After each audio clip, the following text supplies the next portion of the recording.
नमस्कार। आज मैं आपको अमृतसरी मटन बना रहा हूं, तो जस्ट आपके साथ साझा कर रहा हूं क्योंकि एक्टिंग का कनेक्शन कुकिंग से भी है। हमारे एक teacher national school of drama में रॉबिन दास सर, तो वो हमें बड़ा कुकिंग से एक्टिंग समझाते थे कि कैसे आप नपे तुले मसालों का इस्तेमाल करके, कुछ चीज़ों में एक्सपेरिमेंट करके, कुछ चीज़ों को थोड़ा ढंग से इस्तेमाल करके और कम समय में या कम संसाधनों के बीच एक अच्छा खाना कैसे बनाया जाए, वही एक्टिंग का मेटाफर है कि आपके पास बहुत कम समय है, कम समय में आप एक अच्छा परफॉर्मेंस कैसे निकाल सकते हैं, कम बजट में एक अच्छी फिल्म कैसे बना सकते हैं, कम बोलकर बिना डायलॉग बाजी किए आप अपने इमोशंस को कैसे रिमोट कर सकते हैं। तो आज मैं आपको अमृतसरी मटन बनाने की रेसिपी बता रहा हूँ, या यूँ कहिए कि मैं मटन बना रहा हूँ। चूँकि मैं एक्टर हूँ इसलिए चीज़ें दिखा कर बना रहा हूँ और कुछ नहीं। तो सबसे पहले हम चूल्हे को जलाएंगे। कि ये एक चूल्हे पर, ये एल्यूमिनियम का भगना है, बड़ा पुरानी स्टाइल का है और ये बहुत ही अहम है क्योंकि इसके अंदर का इसका जो गोलाकार है ये बिल्कुल मुगल कालीन तरीके से है। जो इसको देखकर ही लगता है कि इसमें मांसाहार पकाने का ज़्यादा झुकाव रहता है। तो बस थोड़ी देर में हम इसमें शुद्ध देसी घी,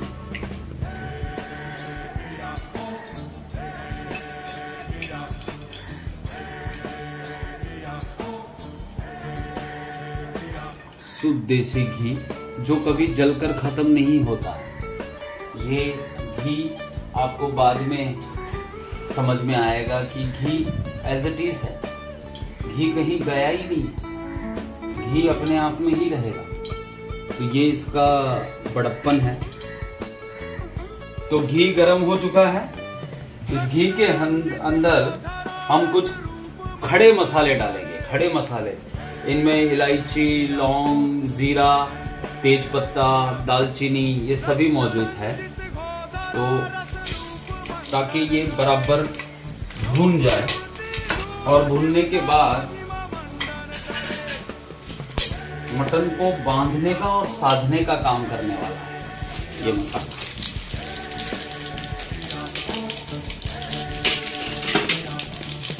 तेज पत्ता मटन को गलाने के लिए काम आएगा। जीरा मुगल कालीन मसाला है।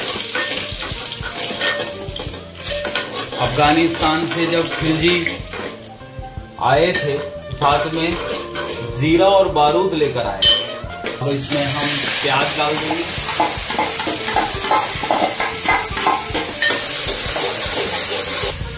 आप इसकी सेंधी महक नहीं ले पा रहे हैं।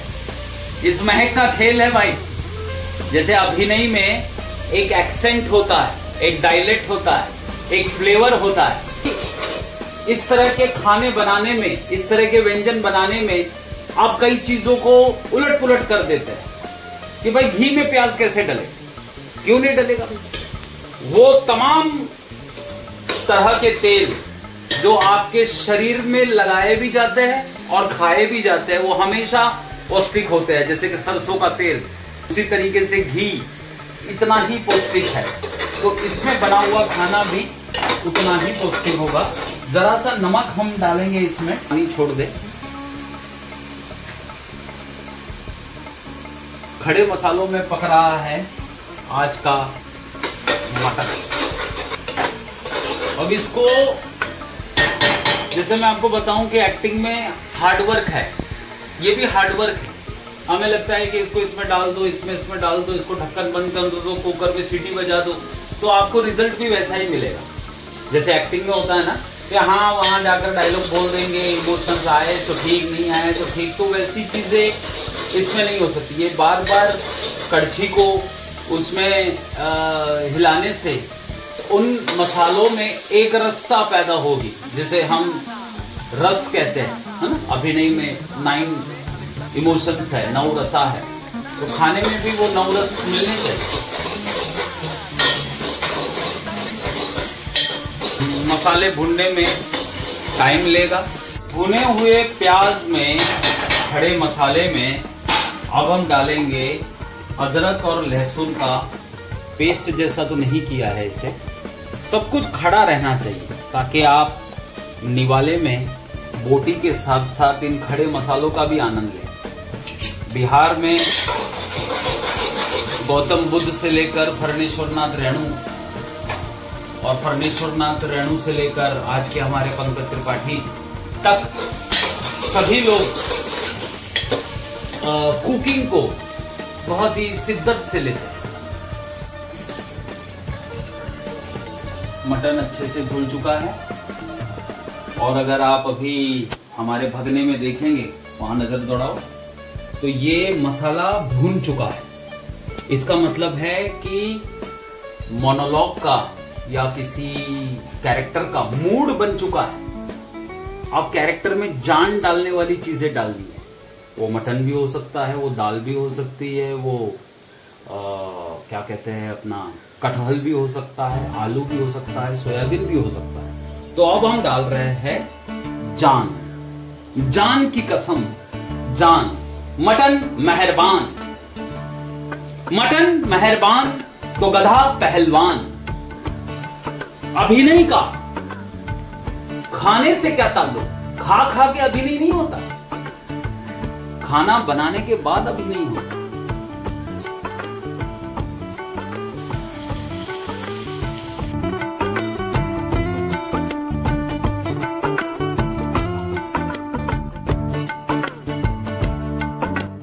देख रहे हो कि ये मटन के जो हिस्से भी हमने किए हैं वो भी बिल्कुल इस तरीके से बनाए हैं कि बकरे के शरीर के सारे अच्छे हिस्से हैं इधर, जैसे कि गुर्दा, जैसे कि चौंक, जैसे कि सीना। इन सारे पीसीस का भी महत्व होता है। जैसे होता है ना कि एक्टिंग में कॉस्ट्यूम क्या है, कुछ भी पहनकर चले जाओ, नहीं, आपकी धोती और कुर्ता और शर्ट और पैंट, इन दोनों को पहनने से आपका नजर अंदाज बदल जाता है। तो मैं वही कह रहा हूं भाई, कुकिंग से ही है एक्टिंग, समझ लो। ऐसे ही नहीं आया होगा, कच्चा कच्चा मांस खा रहे थे सब लोग, जिंदगी गुजर सकती थी, लेकिन ये कला आई है पकाने की, तो अभी इसे हमें आगे तक ले जाना है भाई। ये मैं बार बार हाथ धो रहा हूँ, उसके पीछे का कारण ये है कि कुछ चीजें आपको डायरेक्टली हाथ से बयां करनी है। जैसे एक्टिंग में होता है ना कि जेस्चर, पोस्चर, वो आपकी उंगलियों से काम कर रहा है। तो यहाँ मैं टमाटर को काट कर नहीं डालने वाला हूँ, बल्कि उसे हाथों से मरोड़ कर डालने वाला हूँ। बेसिकली ये मेरी दादी माँ से मैंने सीखा था, और हम दुनिया में बहुत सारी ऐसी फिलोसॉफिकल बातें हमारी दादी नानी माँ की कहानियों से ही सीखते हैं, और वही आगे चल के बहुत बड़ा साहित्य दर्शन बनता है। तो मैं इस टमाटर को खोल रहा हूँ।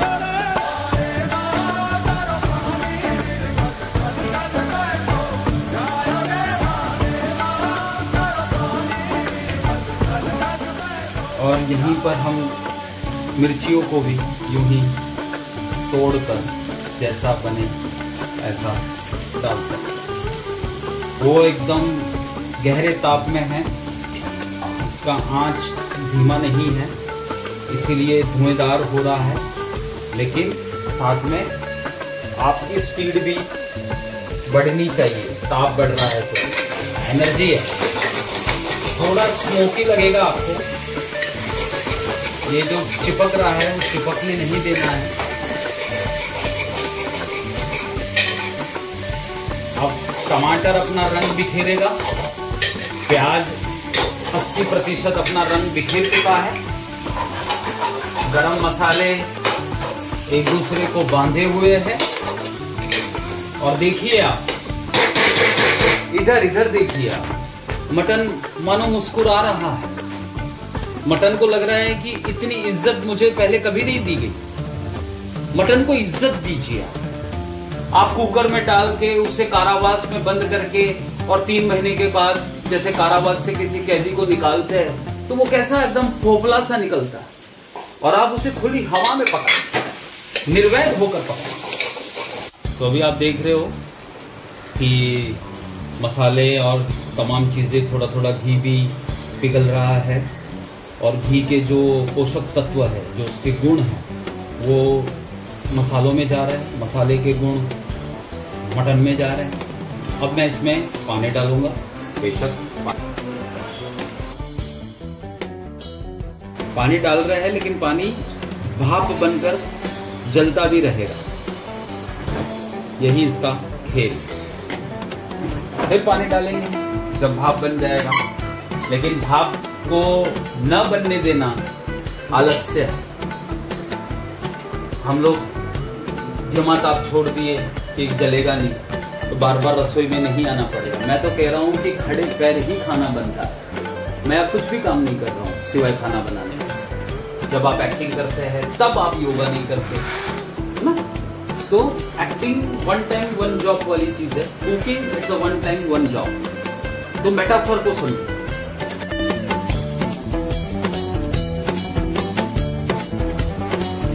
हाँ, तो अभी आप देखेंगे हम जो मटन बना रहे हैं अमृतसरी, ये देखो उबल रहा है। ये बकरा कटा होगा, इसे पता होगा कि ये ऐसे होने वाला। इस पर हमारे सर्वेश्वर दयाल सक्सेना जी ने एक बड़ा अच्छा नाटक लिखा था, बकरी, और उसमें एक लाइन है कि बकरी को क्या पता था बने मशक बिचारी। लेकिन पूरी फिलॉसफी है। अभी आप देख रहे हो कि जैसे जैसे इसमें पानी जल रहा है भाप बनकर, वैसे वैसे इसमें एक रूपता, एक रसता प्रवेश कर रही है। अब हम फिर और पानी डालेंगे। पानी डालना हमारी नियति है, आग जलाना हमारा काम नहीं, पानी डालना हमारा काम। वाह! तो ऐसी कुछ चीजें आपको सोचने पर आमदा करती है कि क्या ये सही है, क्या गलत है। कुकिंग आपको सिखाती है, क्योंकि हम नमक पहले भी डाल चुके हैं प्याज का पानी छोड़ने के लिए। याद रहे कि आप पहले क्या कर चुके हैं, उसका रिपीटेशन हानिकारक हो सकता है। तो अब मैं नमक स्वादानुसार बिल्कुल कम डालूंगा, क्योंकि इससे पहले भी नमक है इसमें, तो चुटकी चुटकी में करेंगे। फिर आगे स्वादानुसार। नमक ऐसा है जो कम डले तो अच्छा है, और जब ज्यादा डल जाए तो उसका कोई उपचार ही नहीं मिलता। अब आएगी लाल मिर्च, जो अगर मैं चम्मच से डालूं, ये भी आप अपने हिसाब से डाल सकते हैं। वैसे हम लोग तीखा खाने वाले हैं, तो मैं ये मिर्च दुगनी तिगनी या सारी डाल दूंगा।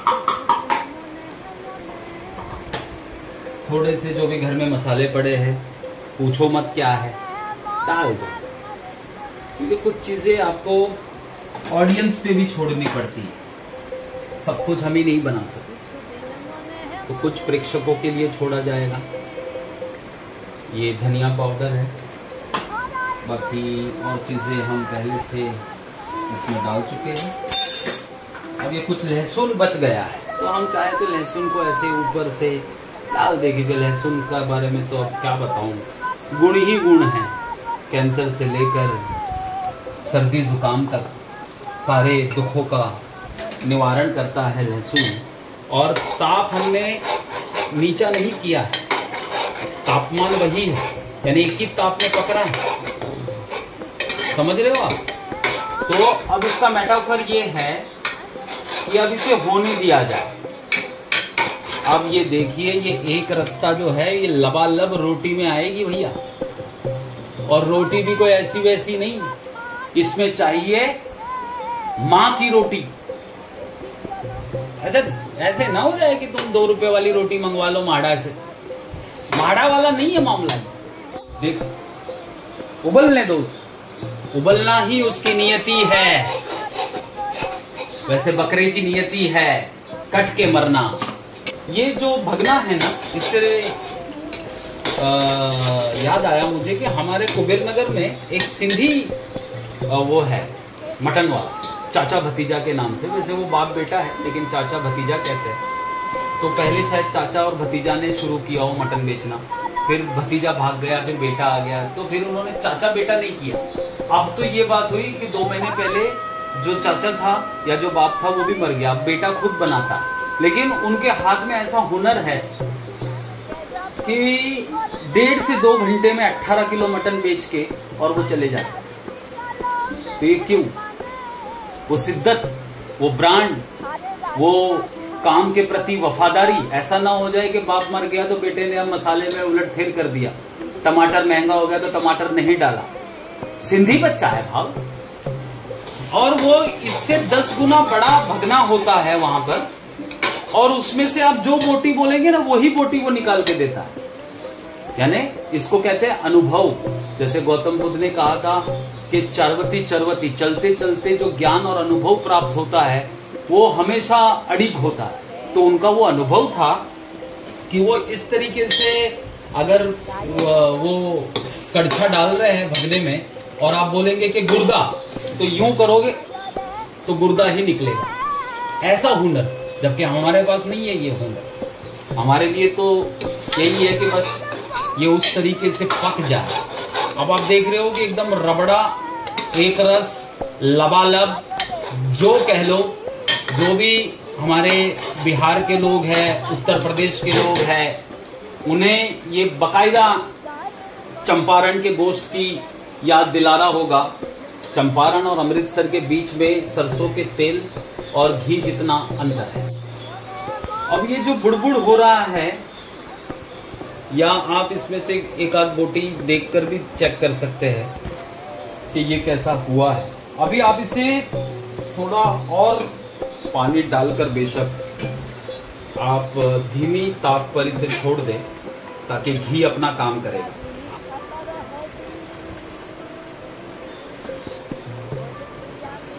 धीमी ताप पर इसे छोड़ दिया जा रहा है ना। बीच बीच में थोड़ा अगर ऐसा मन करे तो ये कर सकते हैं, लेकिन अभी मन की ना माने वही ज़्यादा बेटर है, क्योंकि हमारे मुंह में तो वहाँ कसम पानी आके भर भर रही है। नाश्ता किया नहीं था शायद, नहीं चलने दो, डरने का क्या। हाँ, तो ये हो रहा है। अब इसको मैं ढक दूं और ये आ जाएगा। अगर आप के अंदर ऐसा हुनर है तो आप यूं भी कर सकते हैं नमक चाटने के लिए। ये हमारी अम्मी करती थी। हम मम्मी जल जाएगी, लेकिन उनको ऐसा था कि वो ऐसे गरम गरम दाल निकाल के यूं कड़छे में लेके ऐसे हाथ पे रखते और यूं चख लेती थी गरम गरम चीज, यानी अंगार जैसी चीज। आहा, ये भी अद्भुत बनी है। तो आज माँ को भी याद किया गया, दादी माँ को भी याद किया गया, बिरादरी को भी याद किया गया। मैं जिस बिरादरी से बिलोंग करता हूँ और रोटी तो खाते ही नहीं, सिर्फ बोटी खाते हैं। जहाँ बोटी खत्म उठ के चले जाएंगे।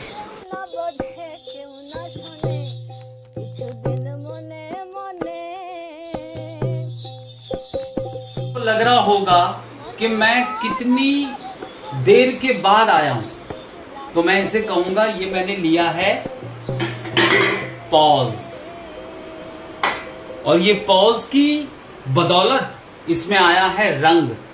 हम डायलॉग तो बोलते रहते हैं, लेकिन डायलॉग सामने वाले ने सुना, समझा, ये कंफर्म किए बिना हम दूसरा डायलॉग बोलने लग जाते हैं। तो पॉजेस का बहुत बड़ा रोल है अभिनय में। डायलॉग याद हो गए तो आप रुक ही नहीं रहे हो। पहले पहले जो पॉज आते थे वो इसलिए आते थे क्योंकि डायलॉग याद नहीं थे। अब जब आपको इमोशनली पॉज लेने को कहा जा रहा है तो उलझन में फंस रहे हो। तो खाने में भी पॉज है। आहा, अब ये पॉज आने से इनको बड़ी राहत महसूस हो रही है इस इमोशन को। देखो, ये पूरा एक इमोशन है जो शांत है लेकिन भरा हुआ है। सोचो, शांति जब किसी चीज से भर जाती है, मानो घना अंधेरा एक छोटे से दीपक से भर जाता है, है ना, टैगोर ने तो यही कहा था कि घोर अंधकार का बड़ा है, घोर अंधकार बहुत बड़ा है, फिर भी मैं साथ उसका दूंगा जो छोटी सी बाती है, क्योंकि उस बाती में उस अंधकार को काटने की क्षमता है। तो मुझे लग रहा है कि इसके बाद ये खाना आपको सीधा मेरी थाली में नजर आएगा। किछु दिन मने मने घरेर कोने श्यामेर पीड़ित राग गोपने, किछु दिन मने मने